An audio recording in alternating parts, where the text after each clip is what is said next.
severe thunderstorm warning. Western Warwick County in southwestern Indiana. Central Vanderburgh County in southwestern Indiana until 7:30 p.m. At 7 p.m., a severe thunderstorm was Melody Hill, moving at 25 miles per hour.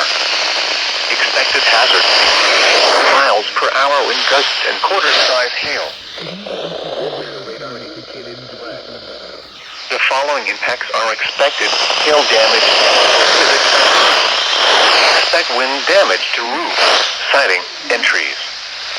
Locations impacted include Evansville, Boone, Newbury, Chandler, Melody Hill, and Darmstadt.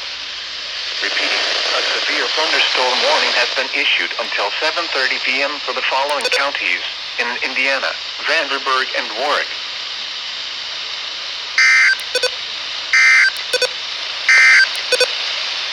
Severe thunderstorm.